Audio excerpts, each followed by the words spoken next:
نوجوان ڈاکٹر علی رات کے وقت شہر کے پرانے حصے میں واقع ویران اور سنسان ہسپتال میں داخل ہوتا ہے۔ ہسپتال تاریکی میں ڈوبا ہوا ہے۔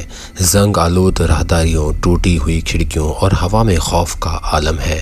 علی جو پرسرار کہانیوں پر یقین نہیں رکھتا، ہسپتال کے خوفناک راہداریوں میں چلتے ہوئے مردہ خانے تک پہنچتا ہے۔ جیسے ہی وہ اندر پہنچتا ہے، ماحول مزید سرد اور بھاری ہو جاتا ہے۔ اچانک ایک لمبا سیاہ سایہ نمودار ہوتا ہے جس کی سرخ چمکتی ہوئی آنکھیں ہیں اور وہ علی کی طرف بڑھ رہا ہے۔ دیواروں پر غیر مرئی ہاتھوں کے نشان ظاہر ہو جاتے ہیں۔ مدھم سرگوشیاں چاروں طرف گونجنے لگتی ہیں اور پس منظر میں بے جان لاشیں آہستہ آہستہ اٹھنے لگتی ہیں۔ علی خوف سے ساکت ہو جاتا ہے، جیسے وہ کہیں نہیں جا سکتا۔ یہ خوفناک قوتیں اسے چاروں طرف سے گھیر لیتی ہیں اور علی یہ سمجھتا ہے کہ اس کے لیے اب کوئی راستہ باقی نہیں رہا۔ السلام علیکم دوستو، میرا نام ہے محمد شعیب۔ میں امید کرتا ہوں آپ سب خیریت سے ہوں گے، جہاں ہوں گے آباد ہوں گے۔ آج کی یہ کہانی ہمیں علی نام کے ایک شخص نے کراچی سے بھیجی ہے، جو کہ پروفیشن سے ڈاکٹر ہیں، اور ان کے ساتھ یہ واقعہ پیش آیا تو آج انہی کی زبانی آپ کو یہ کہانی ہم سناتے ہیں۔ اگر آپ چاہتے ہیں کہ ہم آپ کی کہانیاں اس چینل پر پڑھیں تو نیچے اسکرین پر دیے گئے ای میل پر آپ ہمیں اپنی کہانیاں بھیج سکتے ہیں، اور ڈسکرپشن میں ہمارا واٹس ایپ نمبر بھی موجود ہے، آپ اس پر بھی اپنی کہانیاں بھیج سکتے ہیں۔ جلدی سے آیت الکرسی پڑھ لیجئے، اپنا حصار باندھ لیجئے تاکہ آپ کو ڈر نہ لگے۔ تو چلیں پھر کہانی کی طرف چلتے ہیں۔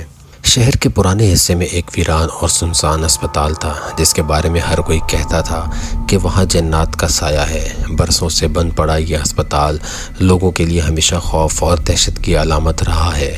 وہاں جانے والے کچھ لوگ واپس نہیں لوٹے، اور جو لوٹے وہ زندگی بھر کے لیے خوف زدہ ہو گئے۔ دن کے وقت بھی وہاں عجیب سی خاموشیاں اور خوف کا عالم رہتا تھا، اور رات کے وقت تو یہ جگہ مکمل طور پر پرسرار ہو جاتی تھی۔ یہ کہانی ایک نوجوان ڈاکٹر علی کی ہے، جو کہانیاں سننے کے باوجود حقیقت پر یقین رکھتا تھا۔ وہ سائنس کا طالب علم تھا اور جنات اور پرسرار طاقتوں پر یقین نہیں رکھتا تھا۔ ایک دن اس کے دوستوں نے اسے چیلنج دیا کہ وہ رات کے وقت اس ہسپتال میں جا کر دیکھے کہ وہاں کیا ہوتا ہے۔ علی نے ہنستے ہوئے چیلنج قبول کیا اور رات کے وقت ہسپتال جانے کا فیصلہ کیا۔ رات کے گہرے سناٹے میں علی اکیلا ہسپتال کی طرف روانہ ہوا۔ ہسپتال کے قریب پہنچتے ہی ایک عجیب سی سرد ہوا کا جھونکا آیا۔ علی کے دل میں ایک لمحے کے لیے خوف محسوس ہوا، لیکن اس نے خود کو سنبھالا اور آگے بڑھا۔ ہسپتال کے ٹوٹے پھوٹے دروازے پر پہنچ کر وہ رک گیا۔ دروازہ زنگ آلود تھا، لیکن جیسے کسی نے اسے اندر آنے کی دعوت دی ہو۔ وہ کھلا ہوا تھا۔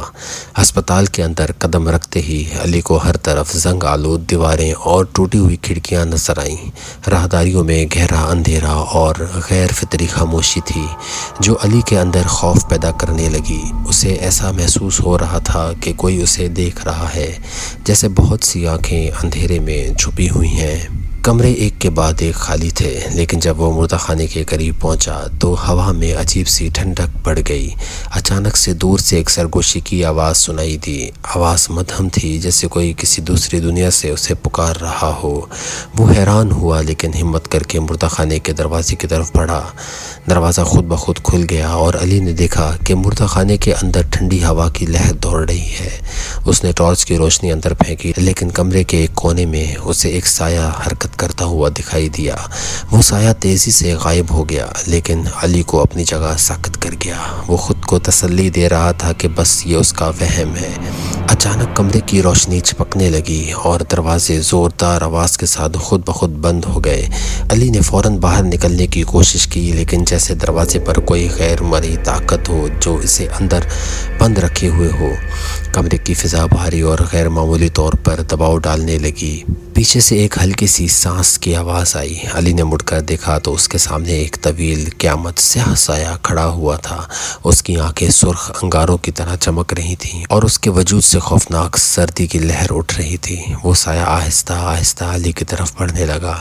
علی کی سانسیں رکنے لگیں، اس کے پاؤں زمین میں جڑ گئے اور وہ ہلنے کے قابل نہیں تھا۔ سایہ اس کے قریب پہنچا اور ایک گہری لرزتی ہوئی آواز میں بولا، یہ جگہ ہماری ہے، تم یہاں نہیں رک سکتے۔ علی کا جسم کانپنے لگا، وہ اپنی جگہ پر جم گیا تھا جیسے اس کی ساری توانائی ختم ہو چکی ہو۔ سایہ قریب آتے ہی علی کے جسم کے ارد گرد کی ہوا مزید بھاری ہو گئی۔ اس لمحے کمرے کی دیواروں سے ہلکی ہلکی سرگوشیاں گونجنے لگیں، جیسے بہت سی آوازیں ایک ساتھ بات کر رہی ہوں۔ علی نے دیکھا کہ دیواروں پر ہاتھ کے نشانات ظاہر ہو رہے تھے اور ان ہاتھوں نے اسے پکڑنے کی کوشش کی۔ کمرہ اب اس کا قید خانہ بن چکا تھا۔ اچانک سایہ مکمل طور پر اس کے سامنے آ گیا اور ایک سرد ہاتھ علی کے سینے پر رکھ دیا۔ علی کے جسم میں ایک برقی لہر دوڑ گئی اور اس کی آنکھوں کے سامنے دنیا دھندلاہٹ میں بدل گئی۔ اسے اپنی آنکھوں کے سامنے مردہ خانے کے کونے میں کئی پرانی لاشیں حرکت کرتی ہوئی دکھائی دینے لگیں، جن کی آنکھیں خالی اور بے جان تھیں۔ وہ سب ایک ساتھ علی کی طرف بڑھنے لگے۔ علی کے دل کی دھڑکنیں تھمنے لگیں اور اس کے ذہن میں آخری خیال یہ تھا کہ وہ کبھی یہاں سے واپس نہیں جا سکے گا۔ اگلی صبح چوکیدار نے علی کو ہسپتال کے دروازے کے باہر بے ہوش پایا۔ اس کے جسم پر گہرے نشانات تھے، جیسے کسی نے اسے بری طرح پکڑا ہو۔ علی کو فوراً ہسپتال پہنچایا گیا۔ اس کی آنکھیں ہمیشہ خوف سے بھری رہتی تھیں اور وہ دن رات کچھ نہ کچھ بڑبڑاتا رہتا تھا۔ اس کے دوستوں نے کبھی نہیں جانا کہ وہ رات علی کے ساتھ کیا ہوا تھا، لیکن اس کی حالت نے سب کو خوف میں مبتلا کر دیا۔ کہا جاتا ہے کہ ویران ہسپتال میں اب بھی وہی جناتی سائے گھومتے ہیں اور جو بھی اس جگہ جانے کی ہمت کرتا ہے اسے کچھ نہ کچھ کھو کر واپس آنا پڑتا ہے، اور کبھی کبھی وہ خود بھی واپس نہیں آتا۔